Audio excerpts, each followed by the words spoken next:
Hello, I'm Monsignor Charles Minor, and welcome to this edition of Reel to Reel.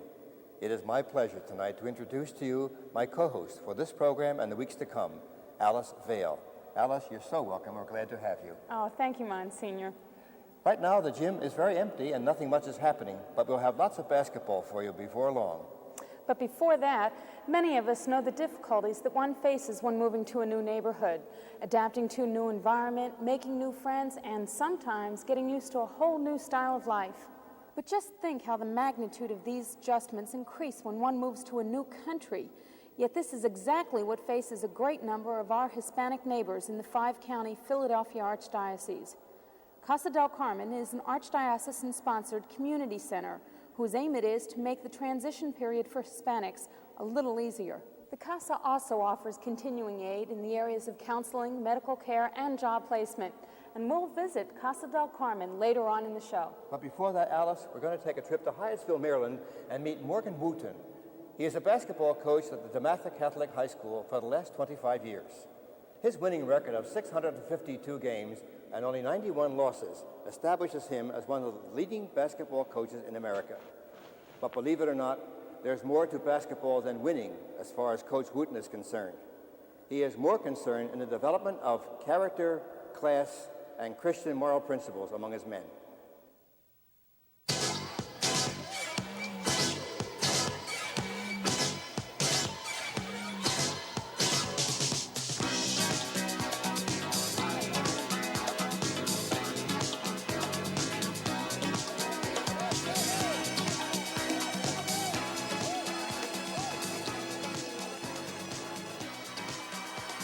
If anyone looks at the list of priorities we give our players, we say that God is first. And that carries on to the court. Right? That's what it's all about. Hail Mary, full of grace, Lord is with thee. Blessed art thou among women, and blessed is the fruit of thy womb, Jesus. We start every game, with a prayer. The prayer being not that we win, but the prayer being that we do as well as we can, and that no one will get hurt. But we believe that spirituality, that God, really is a reflection of your entire character. And I think the teams that have character and have class, carry themselves with dignity, they're far more apt to win than the teams that lack character and lack class.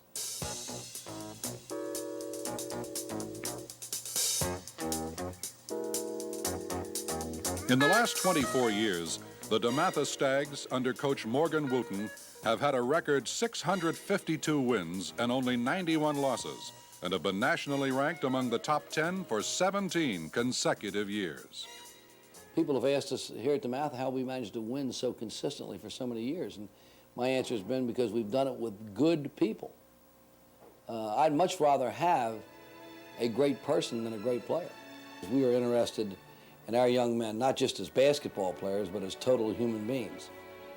A high school, such as DeMatha High School, tries to fulfill a role working with parents in developing a young man into a young adult, developing his talents, developing his character, helping him to become a fulfilled person to the extent that he can when he reaches 18.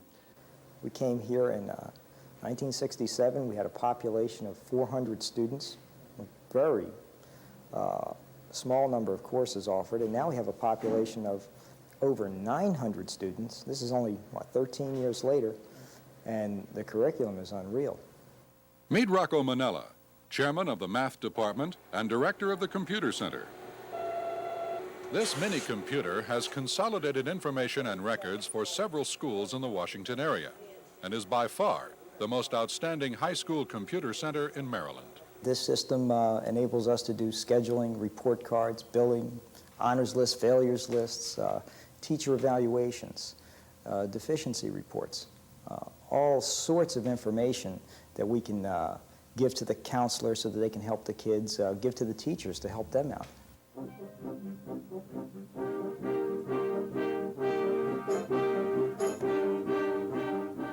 DeMatha also boasts a 47-member wind ensemble, which has received superior ratings in festivals held in Rome and Ottawa.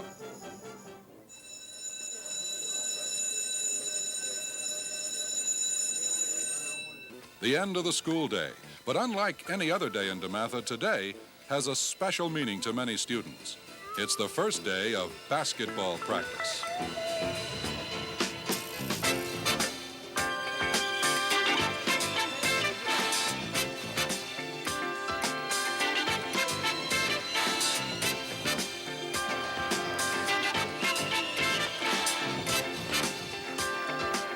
This is the first opportunity Coach Wooten and his assistants have had to see this year's team in action. It's also a chance for the college recruiters to catch first glimpse at the players. In fact, it's not so unusual to find college scouts at every practice, because every senior in the last 20 years has received a scholarship to the college of his choice. We've told the college recruiters, don't thank us if you get them, and don't blame us if you don't.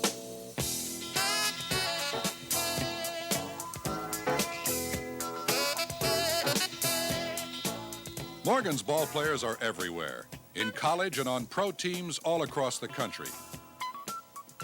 Sidney Lowe, number 35, and Derek Wittenberg, number 34, are attending North Carolina State.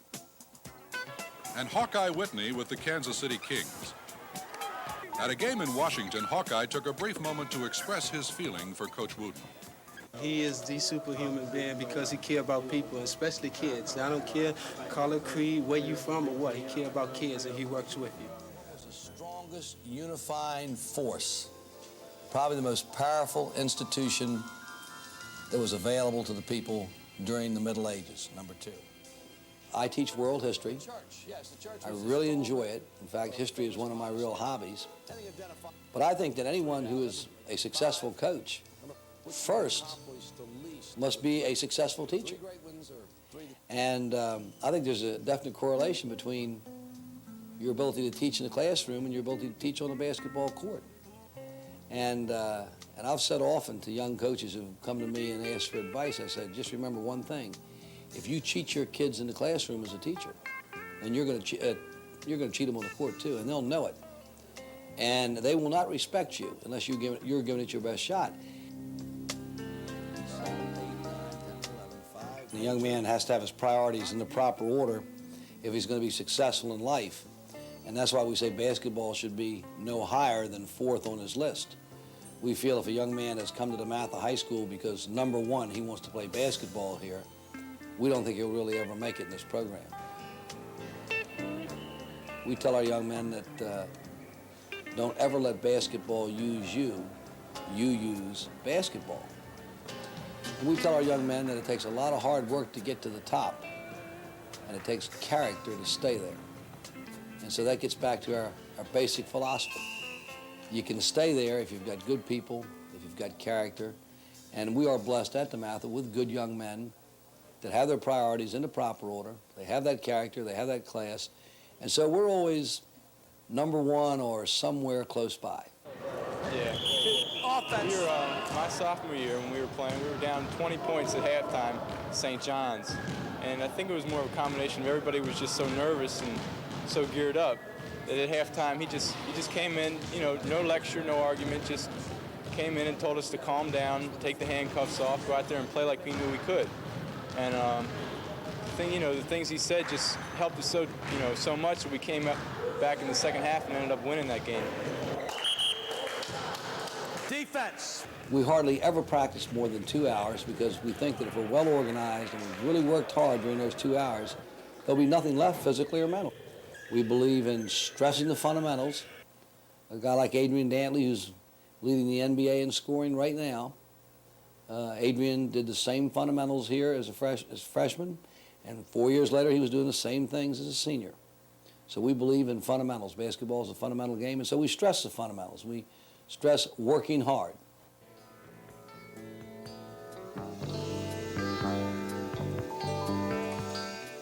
Perhaps no one verse could summarize the DeMatha player better than the verse which appears on the front of each program, written by Morgan Wooten.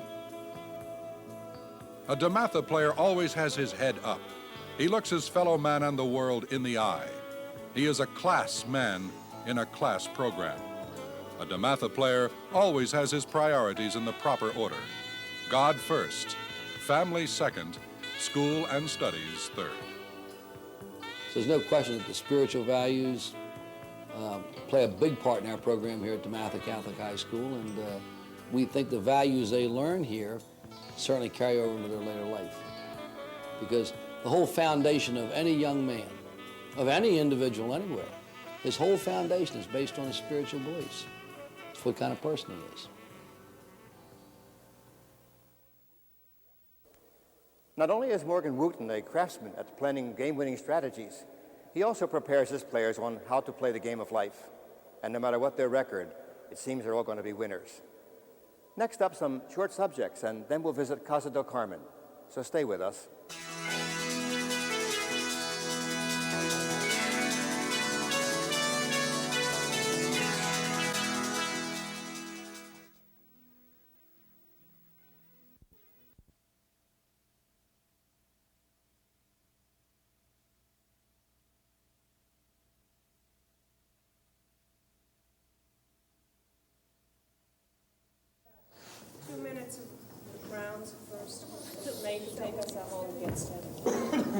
Look two. Double's going. She's going.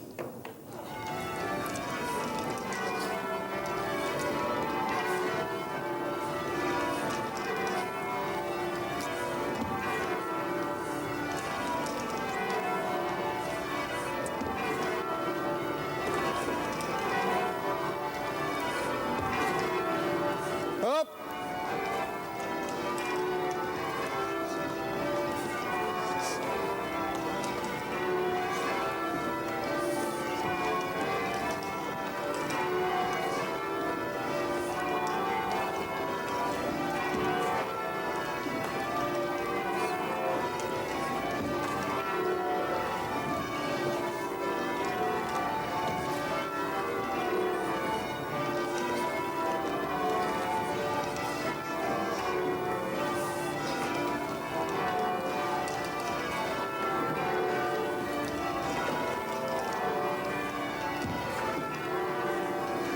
Up.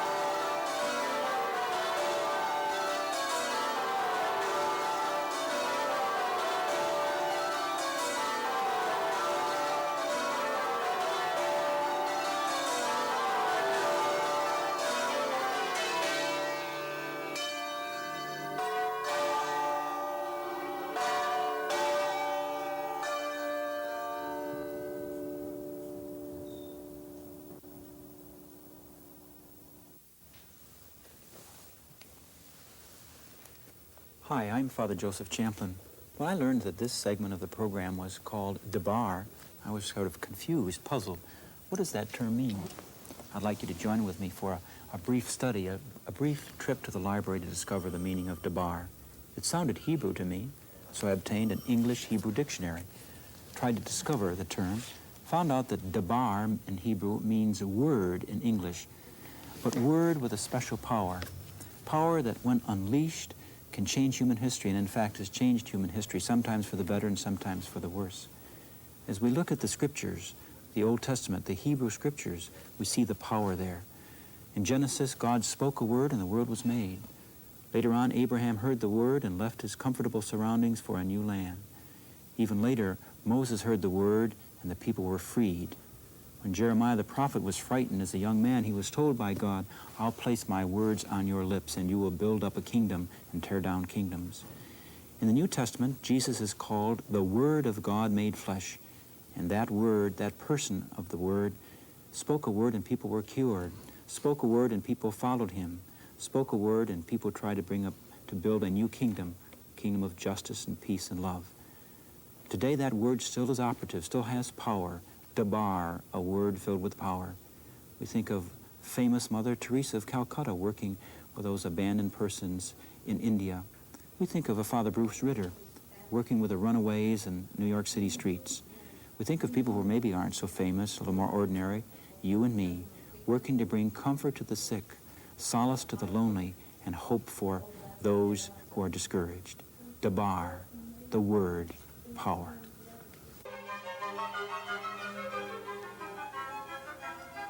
This is the Duke of Gloucester Street in historic Williamsburg, Virginia. Williamsburg was the seat of colonial government in the colony of Virginia beginning in the early 18th century. People usually think that everyone who came to settle in the American colonies came to escape religious persecution in England, like the Pilgrims and the Puritans in Massachusetts. In Virginia, the opposite was true. Church and state, that is, the Church of England and the royal governor, and many canons of the church became civil law. It was the old English system transplanted in the colony. The royal governor was the legal head of the state and appointed parish clergy from his chambers in the colonial capital. Well, ladies and gentlemen, welcome to the capital of the colony of Virginia. And the room in which you are seated is the Hall of the House of Burgesses.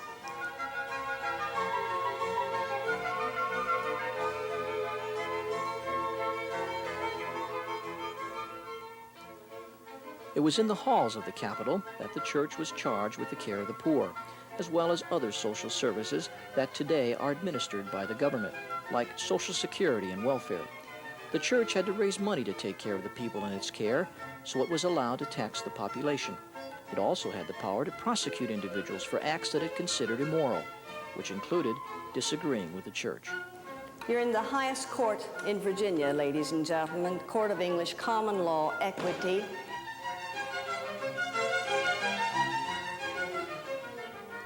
In fact, the church had the power to send people to jail.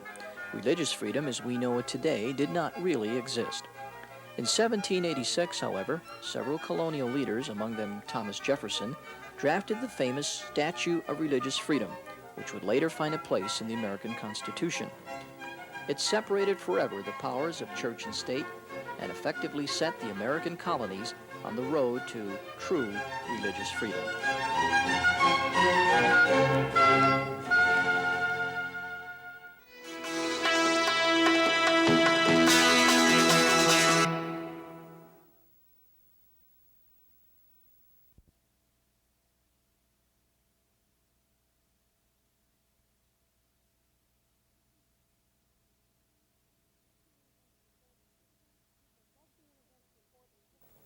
Like the immigrants before them, the Hispanic people come from several countries to the United States in search of a job, a home, a new beginning, a chance.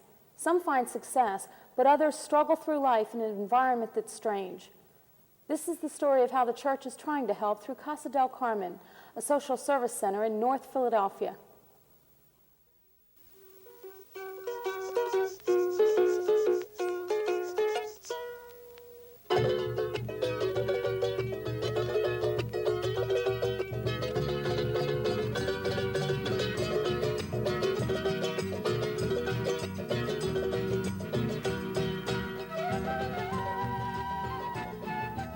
Hispanic culture is alive with the sights and sounds of several nationalities, and this cultural diversity is evident here, where an estimated 100 to 150,000 Hispanics reside. Many come to the United States to start new lives in the land of opportunity. Some people encounter problems, but many seek help at Casa del Carmen, a Catholic social services agency. Barbara Lenegro, a native of Cuba, is the administrative supervisor. Casa del Carmen is the oldest and largest social services agency for Hispanics in the city of Philadelphia and also in the state of Pennsylvania. We have a variety of social services, such as casework, counseling. We teach life skills to families. We do an awful lot of crisis intervention because that's what we find is one of the greatest needs in the community. There are a lot of crises, and we're here when the people are in a crisis and don't know what to do and don't know where to turn. We find that a great deal of our work is in crisis intervention. We also have a medical clinic. We have a credit union.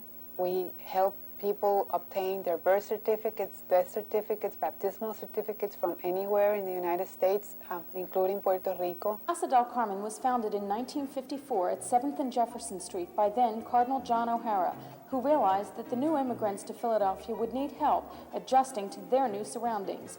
Back then, the Casa was envisioned as a place that would assist the budding Hispanic minority in establishing firm roots in the city of brotherly love.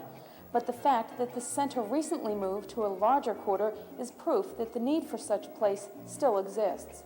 As it has turned out through the years, the Casa continues to be a need because the community has not taken the road of other communities, that people come, they settle down. After the first few years, they're already established.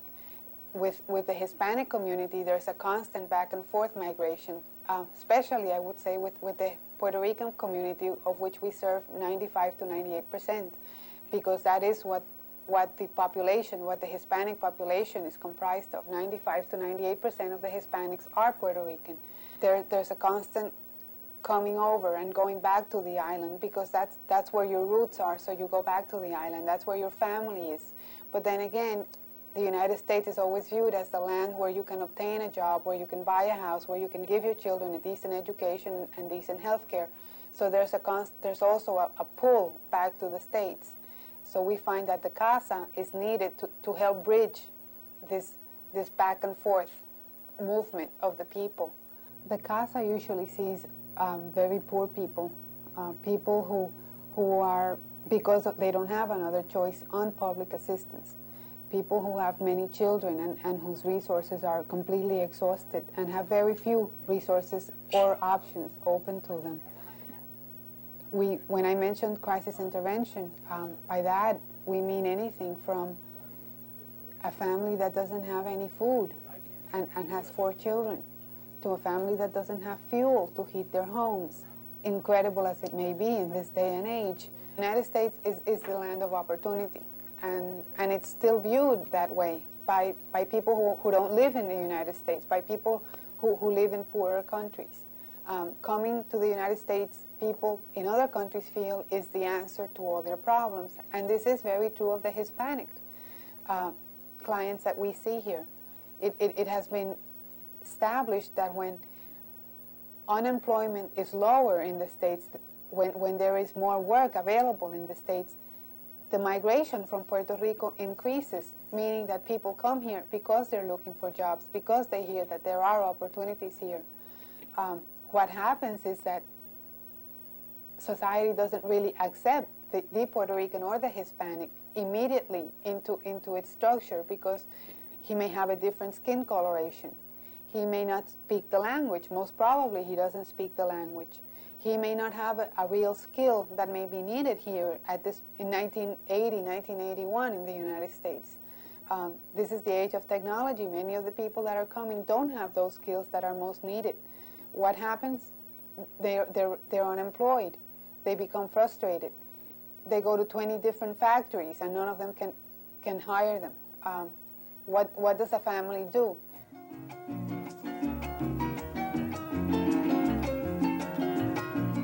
It is somehow ironic that something as precious to Hispanics as close family relationships has prevented many from planting strong roots in this country. When Jose Datil came to the United States in 1952, he did so to help support his family back home. Through hard work, he was able to send money to his parents in Puerto Rico and began building a future in America. After 27 years, Jose and his wife Carmen have raised 3 sons, and Jose realized part of his dream when he opened a grocery store in Philadelphia. An important part of Jose's family life is his faith, expressed through the Catholic Church. Not content with merely attending services, Jose is studying for ordination as a deacon, one of a select group of 16 Hispanic men who will become the first lay deacons in the history of the Archdiocese in a few months. Seeking a larger personal role and a deeper understanding of their faith, these Hispanic men meet weekly at Casa del Carmen to prepare for the day when they will be able to participate more fully in the church. When Jose was asked to consider entering the diaconate program, he had a sound reason for his quick response. I went to the deacon program because God called me. So I'm not thinking when God calls somebody, they got to go.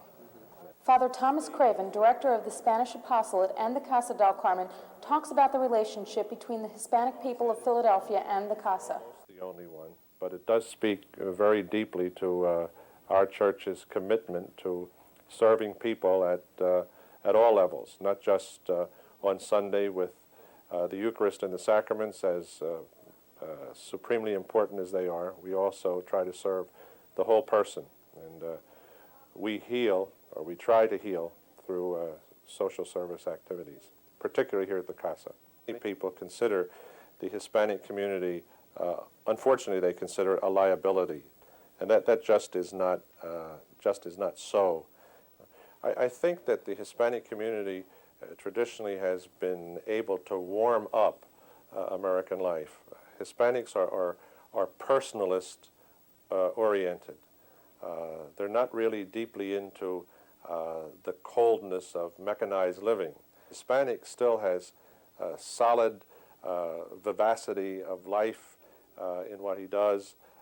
He likewise has a very strong sense of family, accompanied with this personalist approach to life, both of which I think could substantially improve the quality of what we like to call the American way of life.